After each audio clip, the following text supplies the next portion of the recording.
The moderator now would like to call on President Tammy Swanson-Draheim to introduce Steve Dawson, Interim Executive Director of Finance and Interim Corporate Treasurer, before he gives the report on agenda items 29, 29A, and 30.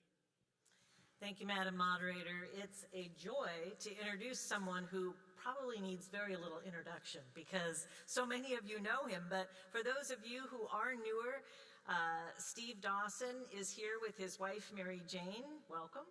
And I am so delighted that when the vacancy came in the CFO position, because we were saying goodbye to Steve Klimkowski to go serve the Covenant Trust Company, which we all know he'll do fantastic work at, my first inclination was to reach out to Steve Dawson. And when Steve said yes, I cannot tell you how overjoyed I was. Steve comes to us with great competency. He has served in the banking world before serving as the president of NCP for many years. And he understands our finances, has been involved with our financial picture for many years. He is a trusted person in the church. He loves Jesus, and he loves this church. And so I'm very excited to work with him. Steve and I, if I were to tell a funny story, I was superintendent when Steve was president of NCP. Steve and I didn't always see eye to eye on everything. Can you imagine that? But Steve and I always had strength of relationship and love for each other. And so I'm delighted that someone who knows they can stand up and challenge and say, oh, no, this is right, no, this isn't right. That's the kind of person I want to work with. So I am more than privileged to say thank you, Steve, for saying yes to this temporary assignment. He's going to remind us. But we're just so grateful, so full of gratitude that you would come and serve us in this season. So would you welcome Steve Dawson to the platform?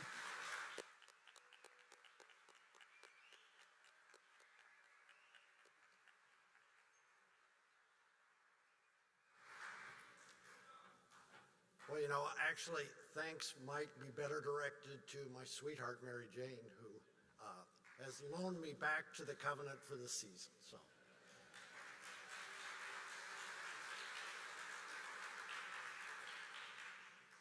yeah, I've been on the job now about 45 minutes, and we're all set to go here. Madam Moderator, I would like to present 3 reports this morning. The look back on the prior year. Second will be a glance at the Covenant Pastors Pension Plan. And then thirdly, the final presentation of the 2024 budget, which will require the approval of this assembly. First off, we start with a recap of the results of the last fiscal year, which you can find starting on page 196 in your notebooks. The 2022 fiscal year began on October 1st of 2021 and ended September 30 of 2022. And the Covenant's budget has many sources of income, just like your local congregation. And just like the members of your local congregation, a good-sized chunk of the Covenant budget comes from the members of the denomination, which are all the congregations represented here. We'll talk a little bit more about church support when we get to the budget presentation, but as you see here, it is a major contributor to the budget of the denomination. In addition to member congregations, generous Covenanters give individually to the Covenant, and that adds to where we have 56% of the total revenue coming from churches and individuals within the Covenant. Then the next area, one way, shape, or form are affiliated corporations. You can think of Covenant Ministries of Benevolence, National Covenant Properties, North Park University, Paul Carlson Partnership, Covenant World Relief, among others. They all contribute fees to the revenue stream. Now, in some cases, those fees offset real-world expenses where accounting services, IT and other services are provided to those entities. And in others, it just kind of reflects the reality that the customers and supporters of those ministries are part of the Covenant. And the whole is benefited when the pieces are strengthened. Combined, these fees do represent another major chunk of our budget. And like most of our member congregations, occasionally the covenant receives one-time sources of funds. Now,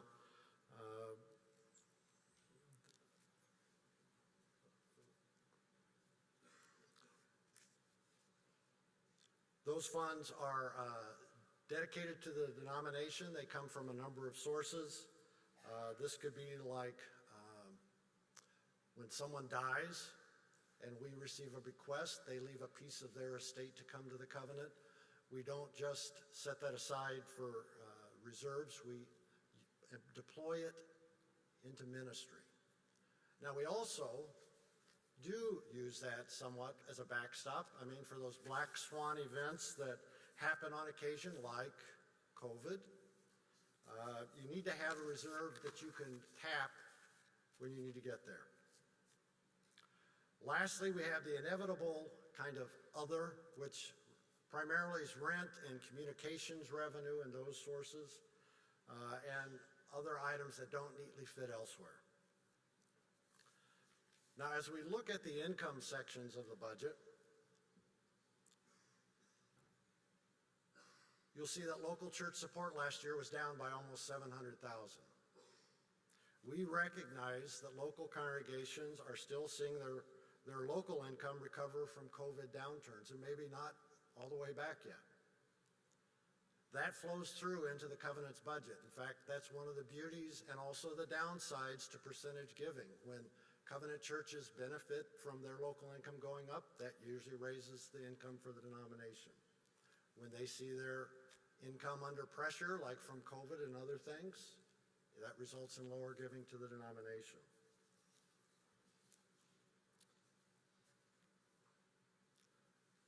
Affiliate fees have been close to the budgeted amount. For what we have, they tend to get set at the beginning of the year. With the downturn in church support coupled with other income shortfall, there was a need to deploy more of the reserves, as I mentioned. That's shown here as mission investment. And again, that was mostly a result of the COVID challenge. On this next slide, you'll see the expense side of things. And as you might expect in the depths of COVID, that these are all over the board. Making deepen disciples were lower due to positions not being vacant.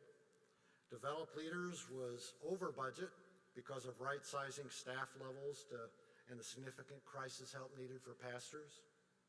Serve globally was under budget by $347,000 due to reduced personnel and projects getting underway. And shared services was over budget by $1.3 million. Now that's a huge number and worthy of a little bit more detail here. But I'd say first off, that's higher because there were 4 executive searches that year. And you don't think of those necessarily costing a lot, but when you bring 30 to 35 people together 2 or 3 times, there's a cost that adds up. The IT department added some enhancements. That added to the budget. And COVID impacts continued. I would also say that having the advantage of these hybrid annual meetings, you don't realize that, but that does add cost because in-person has one level, hybrid has one level, and when you add the 2 together, they combine for a higher number.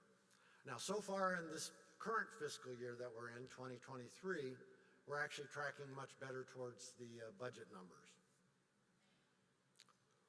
The cadence of church planting slowed during COVID, and that is showing up in lower spending for church planting. As those are 3-year investments typically for each church plant, as that cadence slowed, it'll take a while for those numbers to ramp back up. Global personnel costs are generally covered by designated giving, and so we show them as a line separately here, but they are a part of this operating budget. This represents the 89 personnel that are scattered around the world. The support provided to North Park is set at the time of budgeting and doesn't vary from that number as a result.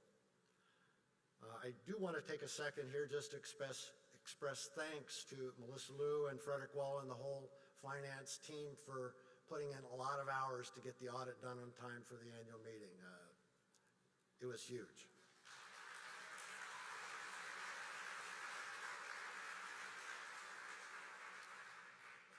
So as far as a look back, Madam Moderator, that ends my first report. I'd actually like to request that we have all questions for all three reports kind of at the end so we keep moving here. We move to a report that's of primary importance to our pastors, but also to who love and care for our pastors. So that's everybody in this room. The slide shows the investment results of the Covenant Pension Fund over the last few years. I do want to highlight that you'll see a dotted line across the middle, and that's kind of the baseline, but that's not a 0% investment return. That's 5.5%, which is the level of investment return that we project year after year after year. And you'll see some are higher than that, lower than that, but recognize that's already a positive number at 5.5%. 5.5 is actually a level that would fit well within corporate America and other church plans like ours. There are others that tend to be a little more aggressive. I think of our beloved Illinois State Employee Retirement Fund that assumes that they can do 7% a year, which is another 1.5%. And, you know, they are very well managed in things, and that's probably the reason that they're upside down about $150 billion. But I do want to say this. The Covenant Board of Pensions and Benefits takes this fiduciary responsibility very seriously. I believe you would all be proud with the decisions that they thoughtfully make at every board meeting when they get together. A couple of numbers you may want to know about the Covenant Pension Fund. Every month, the Covenant sends electronic transfers and checks, whatever it is, to pastors who are retired to the tune of $1.25 million every month. That number will continue to go up over the coming years a little bit, but it's an amazing number. That represents, this plan covers the 2,177 pastors in the plan, and they rely on this as a key piece of their retirement planning. This next chart shows the assets of the Covenant Pension Fund in blue against the actuarial liabilities, which is the computed amount that's needed to meet all the obligations going out, and believe it or not, the projected liabilities run out to about the year 2100.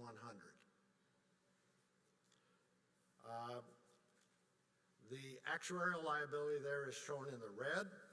As mentioned on the prior slide, the Covenant Pastors Pension basically ended 2022 at 100% funded. It shows as 2023 on this one because that's the way the actuarial report dates it. But at the end of last year, we were about 100% funded, and that's in spite of the fact that there was an 11.5% investment loss the prior year. So we were above, now we're at 100%. It's good to report to you that in 2023 so far, the investment returns have been pretty good, and so we're back into positive territory on that. I think the message that I really want to convey here is that the Covenant Pastors Pension Fund remains well-funded and well-managed. And for those of you, be sure to express your gratitude to Scott Hansen, who is shepherding a lot of that on our behalf.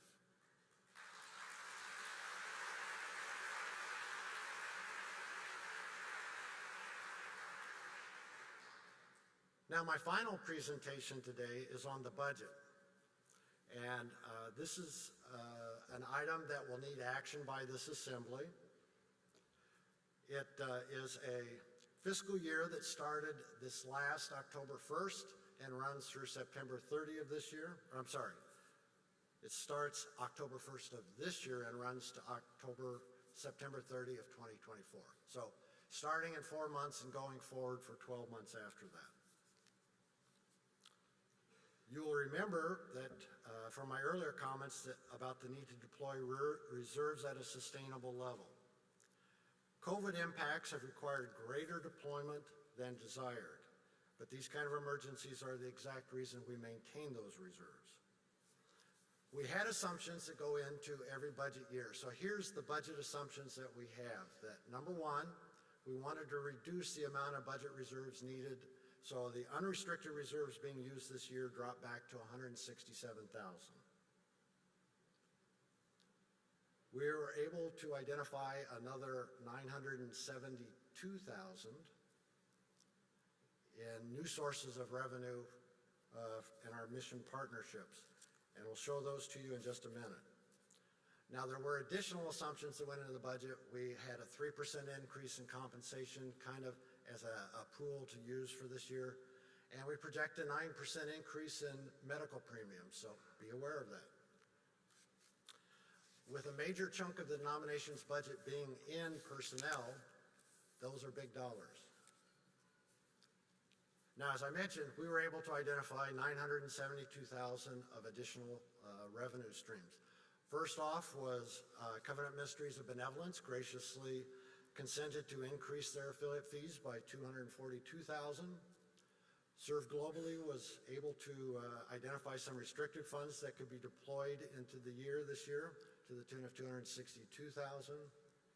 And we located some previously restricted endowment income for $468,000. Now, as I mentioned, church support or church giving is the largest single component to the budget, and this year we'll be budgeting $7.2 million. The last time we experienced a level at $7.2 million, any guesses when that was? 1998. That's 25 years ago.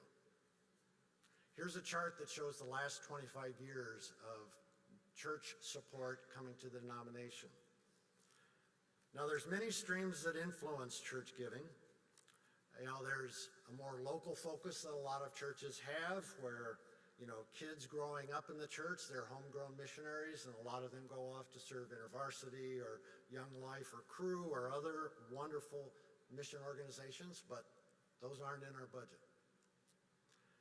COVID obviously played a role as you look there those last 4 years. And finally, I know some churches on both sides of the question of human sexuality have been withholding their giving.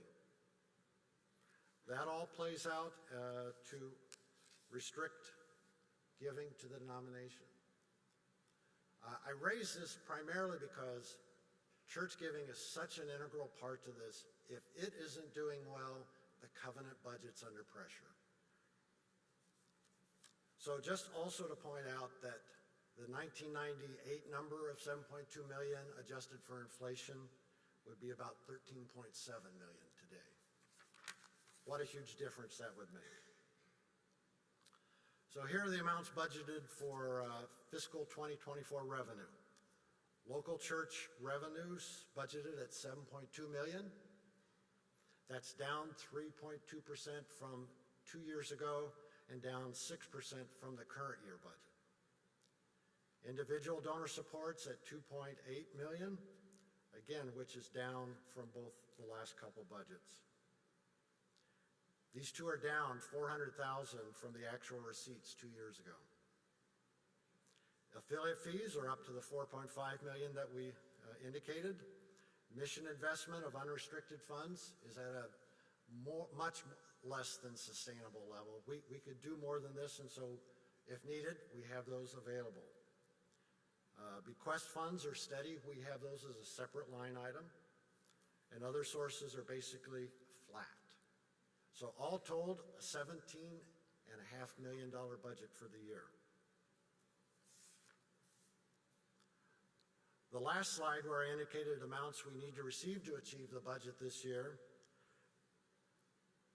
Now in this slide, I'd like to show you where we're going to utilize it. And contrary to maybe what the moderator indicated, this may not be as rousing as you would like, but I do want to point out all the wonderful things that the covenant budget supports, the things that we like.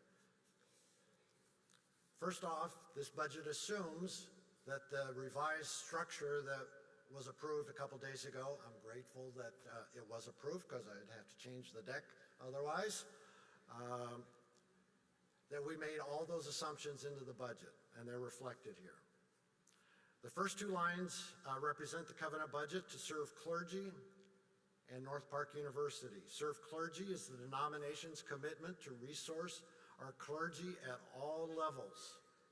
The $1.1 million budget allows for funding the staff and ministries that credential pastors, provides care for the currently 2,536 credentialed pastors.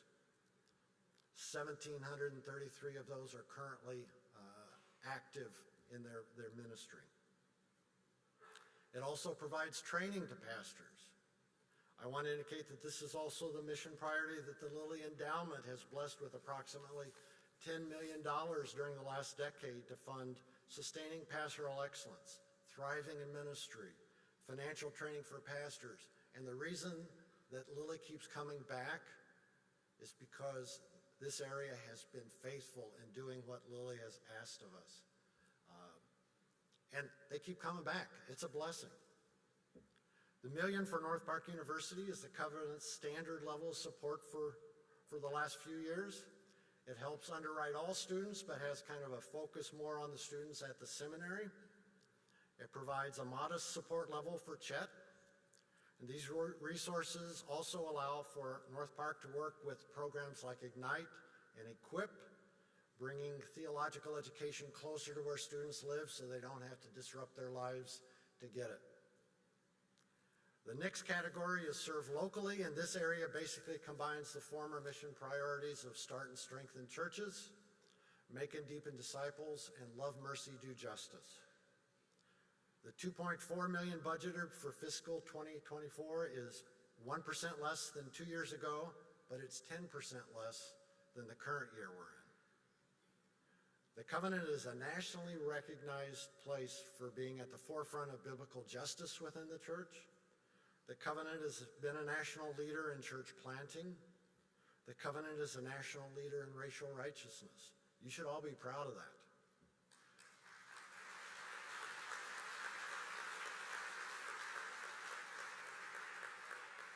The Covenant recently developed and deployed the PH check system, which is a way to evaluate rapidly congregational health and give those results and recommendations right back to the churches. And the Covenant supports youth and children's pastors, as well as crescendo ministries in this category.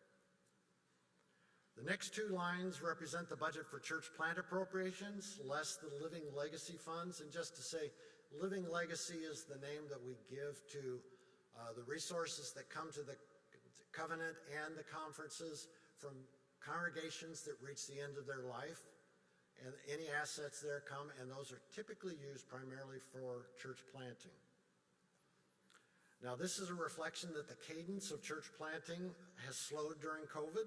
It's a lot harder to plant churches, and so we're trying to be a lot more thoughtful in that area. Again, remember that church planting is typically done on covenant agreements at 3-year funding cycles, so as we've been down the last couple of years, it's going to take us a few years to ramp that back up.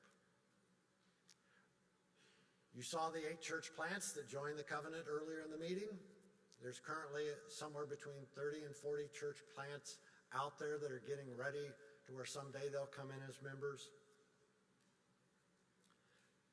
And the third category is the Serve Globally section. The total budgeted is $5.381 million.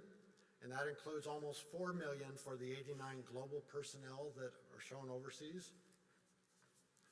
The balance of $1.4 million for Serve Globally funds all the other aspects of personnel here and other items that they provide.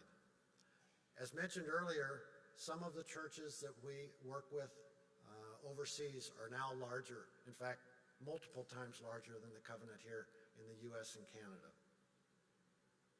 Finally, at the bottom, you see the mission support sections that total $6.7 million.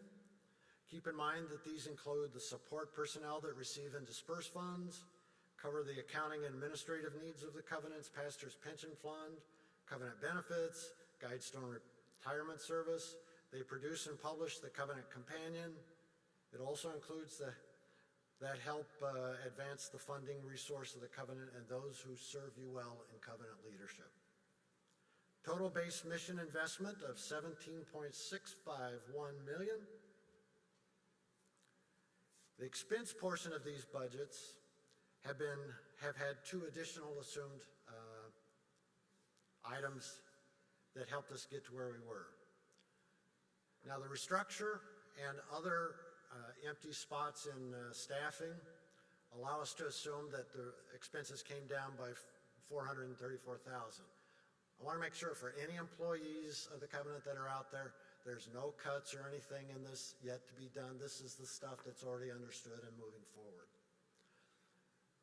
Increased living legacy offset, basically, if you saw the number of churches that have passed on in the last year, the amount of living legacy resources has increased to where we can reasonably put more to use in this coming year. You know, the former covenant president, Gary Walter, used to have a few rules that we lived by when he was president. Oh, actually, when he was head of church growth and evangelism. And one of those is, remember the widow in Iowa. And that's just a reflection that the dollars that we spend here on covenant budget are provided by sacrificial giving on the part of people around the covenant. I know that many who work at covenant offices could probably make more money out in industry, but they serve here because they love the ministry. With all that I've said this morning, upon the recommendation of the Covenant Executive Board that the 137th Annual Meeting approve the Covenant Fiscal Year 2024 Mission and Ministry Budget Proposal of $17,551,054. Madam Moderator, I'm happy to respond to questions on any of the 3 reports I presented. If it's really a tough question, I may have to come back this afternoon with the response to that, but I'm open. Be kind.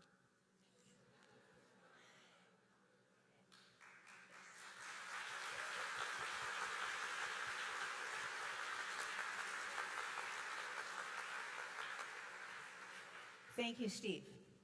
I know that we don't do these things with song and interpretive dance. It's hard to make numbers be something truly entertaining, but the beauty of this is that this covenant church is still alive and well, and there is ministry for us to do. We just need to make sure that the dollars are there to support the work God is calling us to do and to use well what God gives us. So thank you.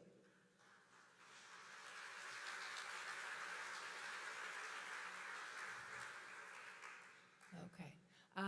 I do see some people gathering at microphones, so we will find out soon if this is we've seen 3 financial reports, so it could be questions on any of those 3, or it could be something about the vote that we're going to be taking.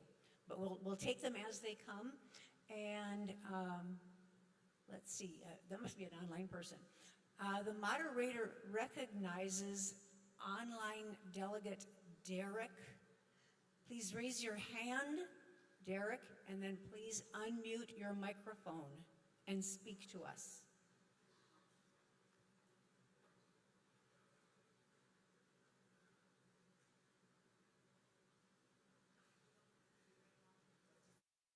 Can you hear me?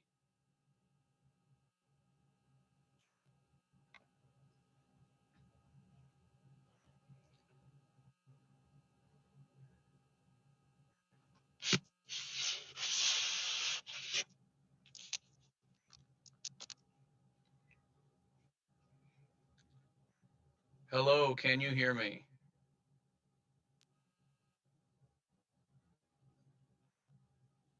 Hello?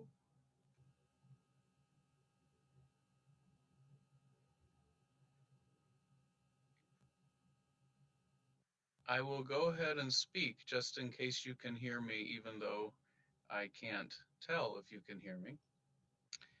I have a question for Steve about our church planting budget. I am concerned that the current way we're planting churches is not sustainable in under-resourced areas, inner city churches and perhaps other under-resourced areas, rural, whatnot. It's been traditional for a long time to have 3 years of investment from the covenant denomination and the conferences, but I'm not sure where else to ask this question other than just to say I think that really needs to be reviewed and greater consideration given to under-resourced areas. That's all I've got to say. Thank you. Please. If Alex Rahill wants to speak, I'm happy to have that. I know that there is a huge review going on of how we go about deploying new church plants, and this is one area where obviously we need to be wise in how we do that in ways that are sustainable for the long term, not just getting them started. So Derek, your point has been received. Thank you. The moderator recognizes the delegate at microphone 1. Hi, Art Greco, Mission Hills Covenant Church, Rancho Mirage here in California. Recently, certainly this week and then in more recent months, I've been blown away to realize the huge effectiveness of Chet, especially bang for the buck, how consistent it is with the things we're trying to accomplish. My respect for them, which was already there, has just gone through the roof. I wish I could speak Spanish so I could go contribute my time. But I was aware, correct me if I'm wrong, Steve, but the support that you talked about, which I'm sure is appreciated and much needed, amounts to about $60,000 a year. That's ballpark. I don't know Here's exactly. my point. Yeah. I'm wondering, since they do all they do with 4 staff, if I understood it, 4 staff, without diminishing any of the other great initiatives that we have going on, is there any way, I don't see a way this year we might be able to do a little more for them financially, but I just want to encourage us to be thinking in the next 2 or 3 budgets, could we put at the top of the list at least doubling the amount that we offer to Chet to invest in our Latino brothers and sisters? So could you note that?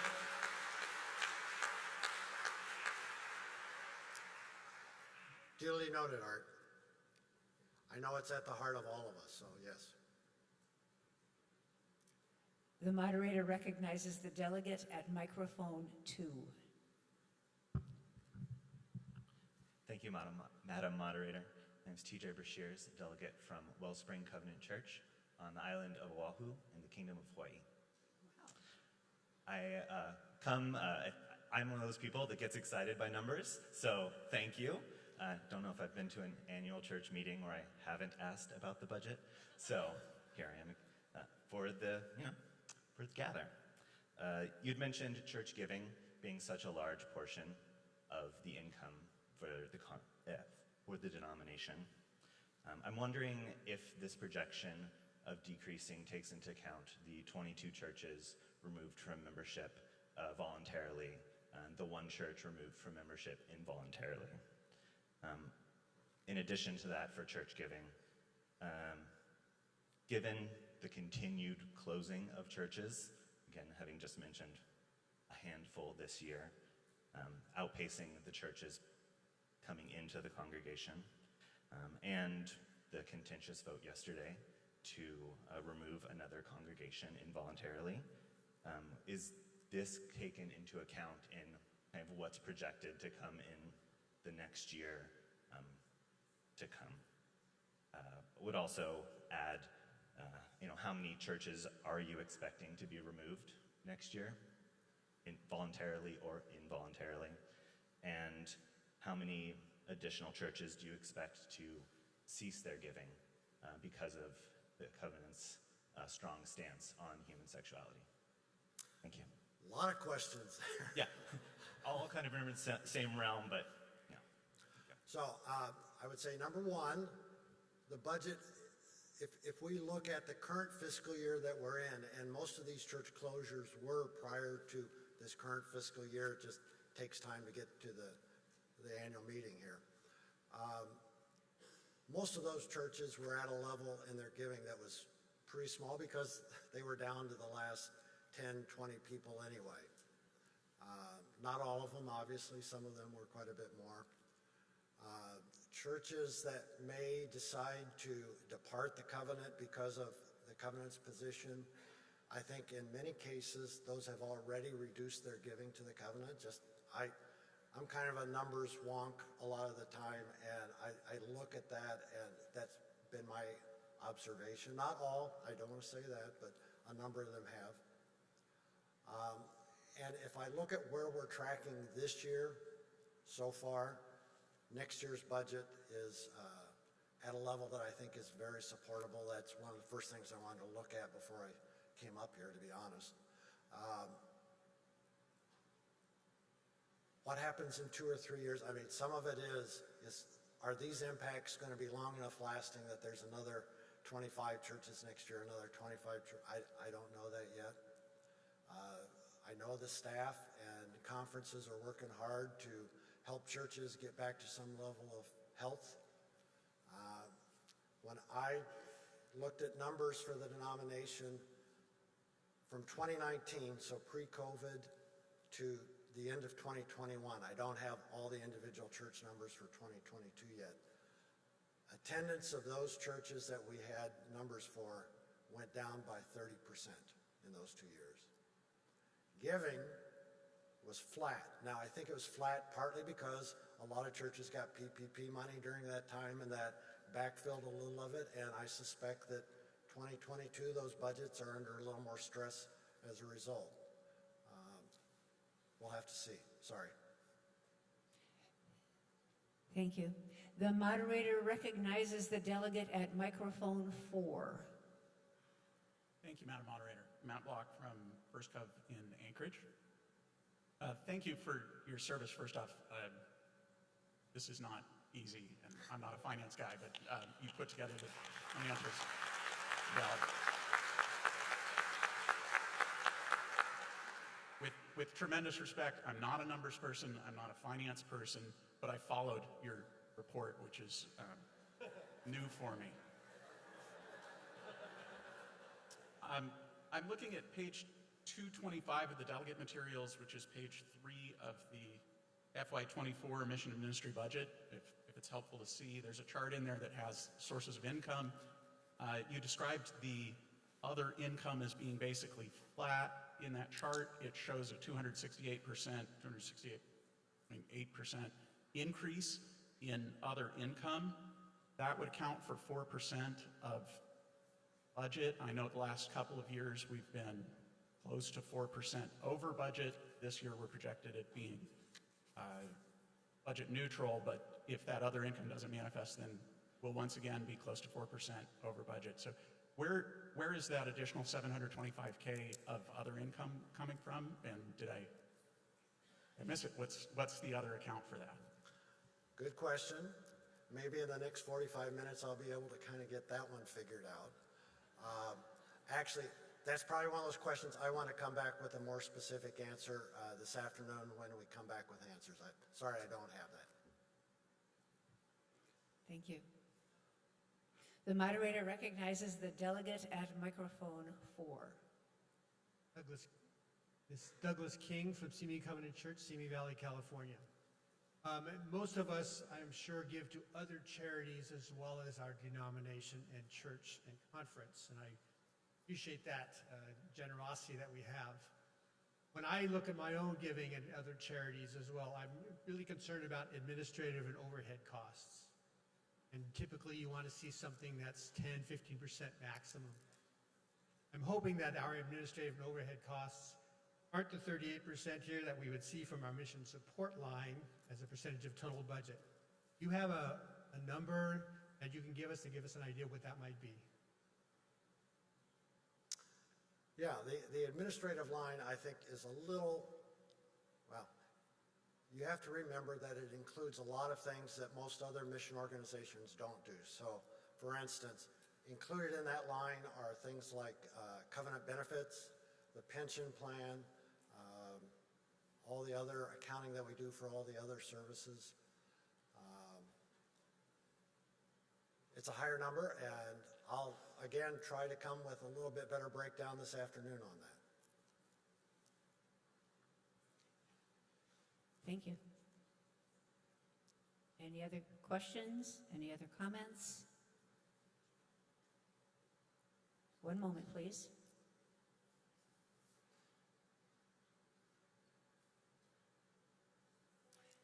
The moderator recognizes the delegate at microphone 2. Good morning. I'm Gail Gilreath, and I am the Executive Director of Mission Advancement, and I just would like to add to what Steve is answering in saying that, oh my gosh, what was the question that was just posed? Overhead. I'm sorry. So the shared services are all clumped together, but in that is marketing and communications. It's also human resources. It's also IT. And those, if you spread them across, would reduce those shared services. And I think we're talking about ways in which to express that in a budget so that it's more accurate. Thank you.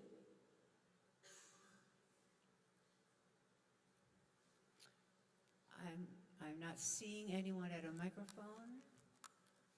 I'm not hearing anything online.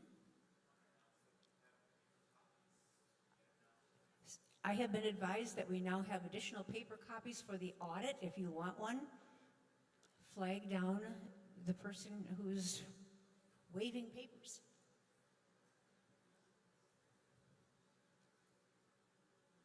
No, I don't think so. Well, not seeing any more questions, we're going to go back to the motion that is at hand. To remind you, the motion before you is the approval of the fiscal year 2023 mission and ministry budget of $17,551,054 for fiscal year 2023-2024. It does not require a second as it is coming from the executive board. I would ask you if you're ready for the question, but it appears we have a question at microphone 4. So the moderator acknowledges the delegate at microphone 4. Thank you, Madam Moderator. My name is Kurt Morrill from Simi Covenant Church in Simi Valley, California. Very easy question. Do we report to anything like Charity Navigator or something like that as well?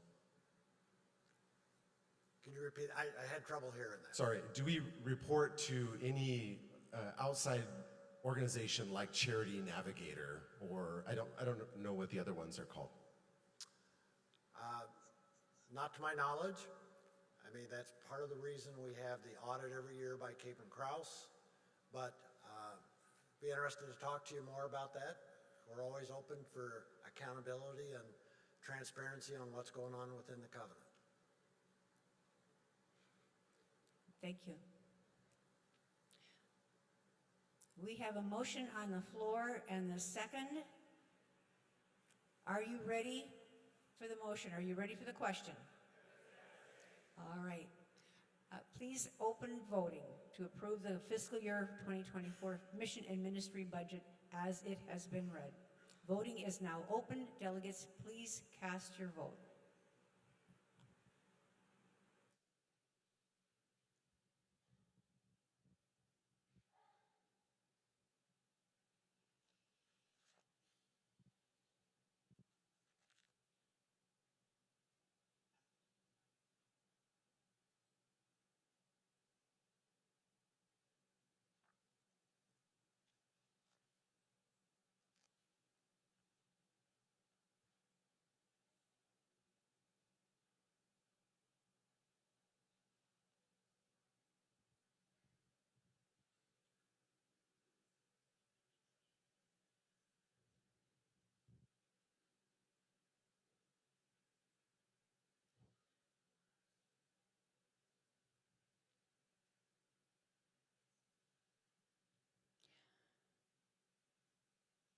Voting will soon close. In 5, 4, 3, 2, 1. Please close the voting. And please display the results. The motion has been approved by 98% of the votes. Thank you for voting. Steve, thank you for your wonderful work in putting this together.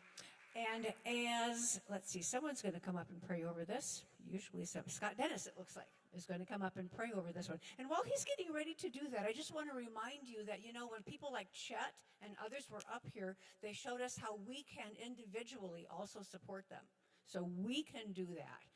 There's a lot that we individually can do, and as pastors can try to encourage our churches to see what they can do about beating the 3 strands strong. And I'll stop my sermon on that for now.